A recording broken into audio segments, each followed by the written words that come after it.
I would like to begin with a poem in old-fashioned meter. Be good to us, and we'll be good to you. All right. Just going to go through the meeting that I had today a little bit earlier. So today, which is Thursday, it's not officially a day I was supposed to be working on the campaign per my agreement with the candidate. However, I had agreed to have him come over to do some fundraising calls at my house.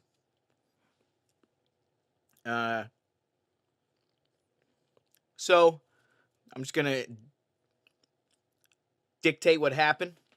He came over, and I was excited because I wanted to show him some things. For one, I've been working on building a stack of social media posts, and once it got high enough, I was going to put it into Hootsuite, and Hootsuite was going to just start posting, about every day at certain times through his various social media channels. So, I had done some pretty cool stuff. Here's some of the posts that I created using Adobe Spark. Obviously, I do Photoshop. Everybody knows I do Photoshop. Photoshop, even for someone who's good at it, it's just a little bit slower and more complicated. Adobe Spark is a free website. They have I believe on Apple, there's an app that you can actually download for iPhone or iPads or whatever. I'm a PC guy, so I just go to Adobe Spark website, and for free with Adobe Spark, you can make posts, things for your web pages, and even videos, all for free. It's basically a free place you can go to make cool social media posts. So, I'd been just stacking content. This is a little meme I made. This is a quote from E. Cummings, the famous poet who's from Cambridge. These three right here I read books by authors who teach at universities in Cambridge, like MIT, for instance. Let me show you an example. All right. So this one right here is from the book Justice by Michael J. Sandel. It's just a short quote from the book. Michael J. Sandel is a teacher that teaches at Harvard, which is in Cambridge. It's a great book. It's one of the first college courses offered for free. Was a course all through the internet based off of this book. I didn't take it. I don't know all the details. I have read the book and then reread it. So anyway, a philosophy untouched by the shadows on the wall can only yield a sterile utopia. Here's another one I made. See, and what's cool about this kind of stuff is when I post it on Twitter, here's a little secret about Twitter. You get 140 characters, but when you post an image, that doesn't count towards your 140 characters. So you log on to Adobe Spark and put your text, this is way more than 140 characters, right here. You put it into an image, right? And then you get 140 characters to caption or whatever to go along with the image. Not only is it better. So this is Matt Damon here. This is a quote, but Matt Damon's from Cambridge, just like Ben Affleck, just like Casey Affleck. This is a quote where he talks about his teachers at Cambridge, Rindge, and Latin High School, which is the only high school in Cambridge. And what's cool about this kind of stuff with Twitter and everything is I can be, hashtag at Rindge High School, hashtag Matt Damon, hashtag with the other one, hashtag Harvard, hashtag Harvard Political Science, hashtag Arthur J. Sandel, so these hashtag Cambridge. So all of these quotes, not only are they just cool to look at and like whatever, have these statements that make a person sound well read and like somebody who cares about political science, which both the candidate and myself truly do. But like this one, for instance, also I spent extra time on. I didn't tell him this at all, but just for anyone who cares. So here's the image of Matt Damon I found on the internet. Here, actually, let me correct. Here's the image of Matt Damon. And I don't know. Let me zoom in. I'll zoom in on the other one too. Something is off with Matt in this picture. All right, so here's the first one. Here's the one I actually got off the internet. He looks like he just got out of the Jason Bourne movie, out of a fight. His lip looks swollen here. His eye is like not in alignment with his other eye. He almost looks confused. So use the handy dandy liquefy feature in Photoshop, which auto recognizes facial features. So then I don't remember exactly what I did. Let's see if I can get it right. I think I came in here, I made his left eye 10% larger. I made his left eye 10% up from where it was. Maybe I raised it 20%. That's height. Oh, sorry.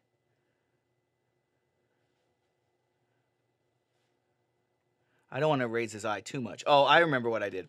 Yeah, because I don't want to make his eye bigger than the other one. I just came over here, grabbed it, moved it just slightly up his face.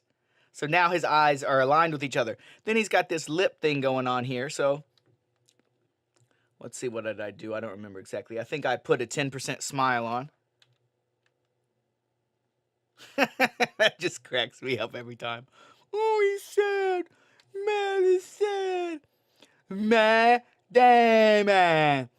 So, I don't mean to disrespect Matt at all. You know, he's he's actually, I love him as an actor. He went to Cambridge. He has he's very politically active. He cares, about politics. And the quote that I had from him was just about how teachers are great. He has a bunch of quotes about the educational system. Anyway, so I think I just came in here. I don't remember exactly. I'm just going to try to recreate it. Made his upper lip just a little bit smaller.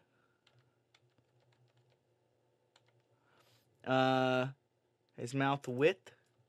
No. Wait, yeah. That looks good. Anyways, so I did some editing. And anyways, what I ended up coming up with, that was the original. And here's what I got. Yeah. See, he looks sharp there. And there he looks kind of beaten up. So anyways, you don't want to use the liquefy feature very much. Even the liquefy feature, even when you put it on 100%, like I did with that smile, it'll only let you go so far because it's designed to make subtle alterations. So this was the only time I used Photoshop. So we got his nice little even eyes here in the photo. I don't know, for some reason it really with the yellow color, it really stood out, the eye thing. So anyways, so I made all these posts here, and I was like super happy because I did all of this stuff, I was excited to show it. I had made some videos. I had taken this interview that the candidate did with this woman in the community talking about gentrification, and specifically talking about 2 locations in Cambridge that after 2020, the owner, who has been like basically denied from gentrifying the buildings he owns. These are huge buildings. But after 2020, the agreement that the state or the city put on him is over. So it's very likely all those people are going to get kicked out. And that's a big part of the candidate's idea. So I even, I went as far as to, where is it? So I found this the other day. It's a Cambridge housing profile. It was from last year.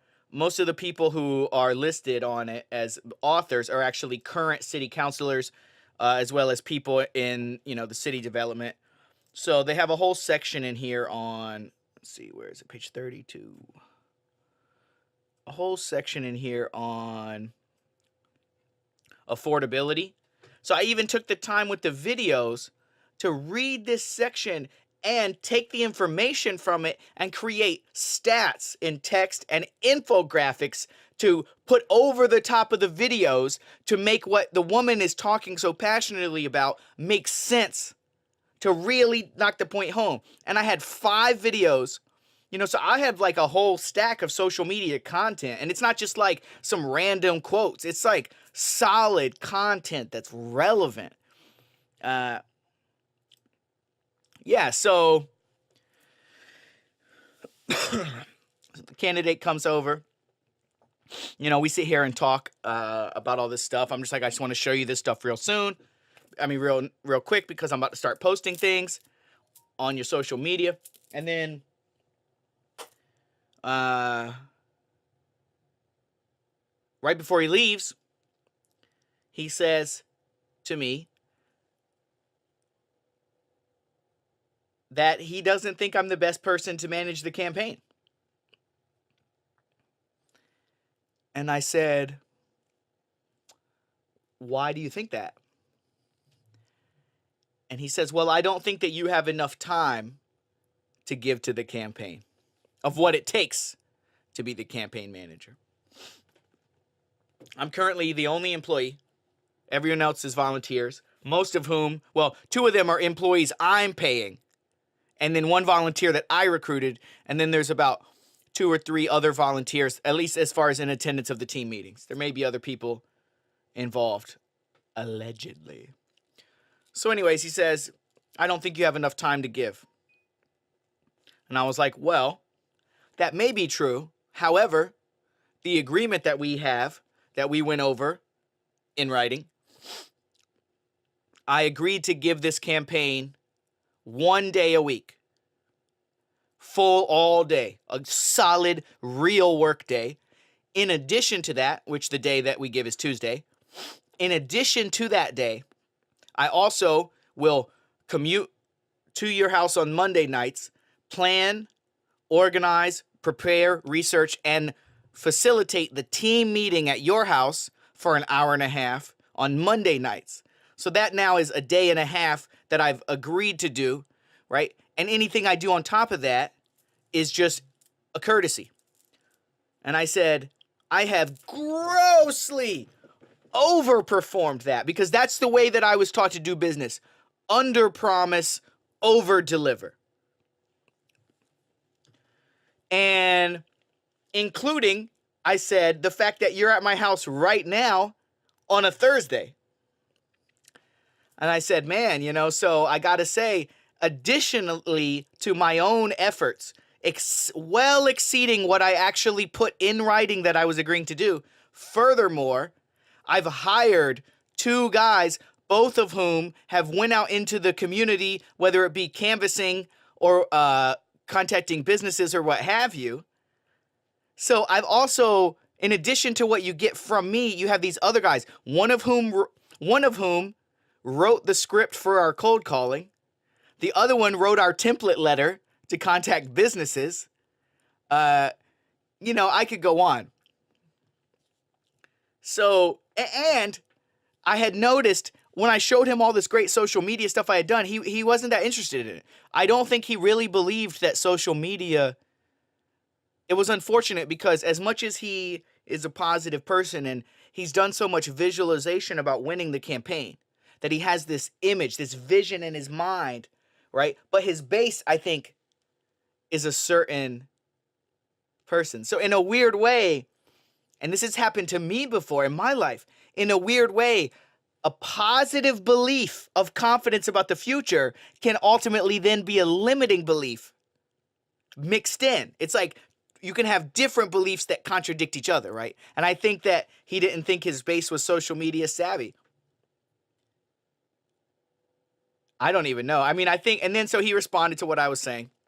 I think it just came down to the bottom line is the campaign was unable to afford me. And I was doing what I was doing at a drastically discounted rate, right? And agreeing that if he won, I would receive the remainder of my fee. And if he lost the election, I would forgive the remaining balance. So it came down to he just couldn't afford to pay me what little bit I was getting paid. And he asked me if I would transition on the team and become the financial director. Basically, I'd be doing cold calling fundraising almost exclusively. And it was implied that this would be, I wouldn't receive the payment that I'm getting now. And frankly, if I wanted a straight sales job, which is what fundraising is, I would just go get a sales job tomorrow. I've had interviews, and I would make way more actually doing sales, and also what I told him was, you should be very careful about putting people in a sales and this is from my personal experience managing salespeople. You should be very careful putting someone in a position where they're expected to bring in their own salary through their efforts, right? Unless there's a super high amount they can make, it's very dangerous because it places a great strain on them to produce numbers, which can be good. But in a situation where you're not taking care of them underneath, it grinds on the integrity of the salesperson.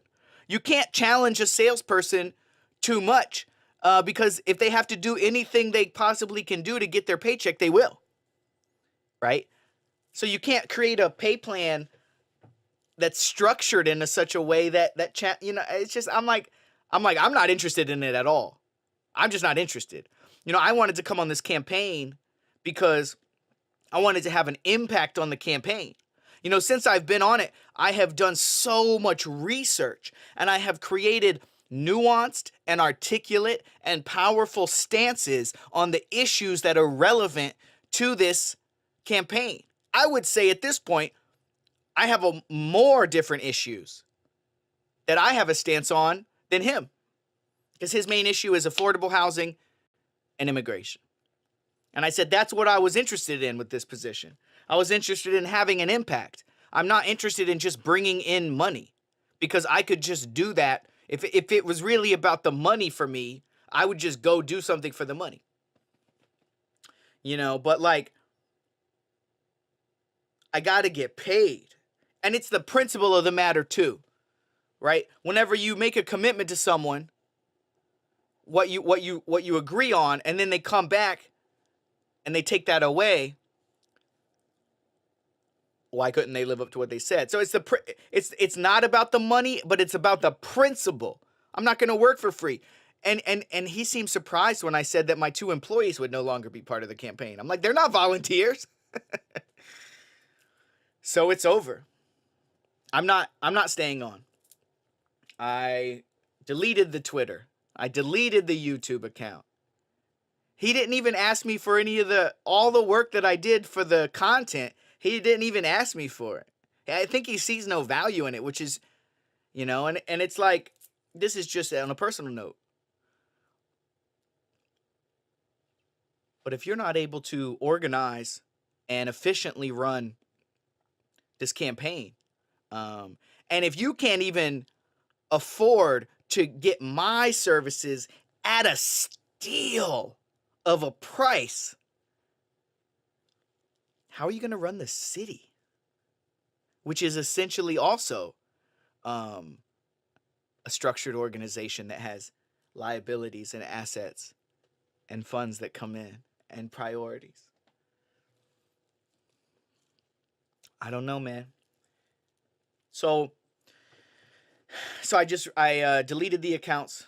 I had created this great voter contact list, and all the canvassing I had done, I'd created these detailed notes within it about the people that I had met while canvassing, what they did for work, where they were from, interesting details about them, so that someone could come behind and go canvassing and knock on that same door and be like, is Jimmy home?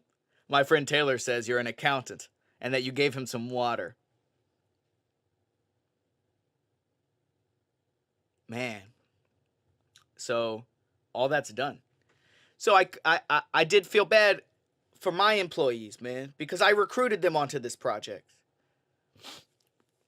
So I called my field director of voter contact and I told him the news, and he was like, dude, you should run. He's like, man, you've learned everything on paper that it takes to register, qualify, support a bank account. You've learned how these elections work. You don't need to ask the basic questions anymore of how it works. You've seen one. And my political director, he said the same thing. He's like 2008 McBride 2018. I don't think I'm gonna run. You know, the bottom line is I have other projects. You know, in addition to, you know, Adobe software, whether it be Adobe Audition, Adobe Premiere, Adobe After Effects, Adobe Character Animator, Adobe Photoshop, Adobe Illustrator, Adobe Dreamweaver, Adobe InDesign. You know, this is a whole suite of softwares that you could literally spend your entire life learning. You know, then obviously my number one project creatively is sharing like Shakespeare Grateful Recovering sock puppet play. Finishing the animations on my play. You know, that's my jam, that's my juice. And then there's doing design work for other people. You know, I have so many projects already going on. They're my volunteer work. I have 2 volunteer positions, you know, that are once a month each. But, you know, I could do more at them. So, you know, everything happens for a reason, man. It was a great opportunity. I learned a lot of stuff doing it. You know, I feel that you know, I used to have this mentor named Tony B. Shout out to Tony B. And he said that you should always give more than what you're paid to do. You know, so today I told the guy, don't worry about the check for this week that you were supposed to give me right now for the work I already completed. Don't worry about it. It's done. It's over. It's finished. You know, but I don't think, I think that this is just yet another situation where I can't afford to do work for less than what I'm worth. Not just because of the money, but because of the work itself. Right?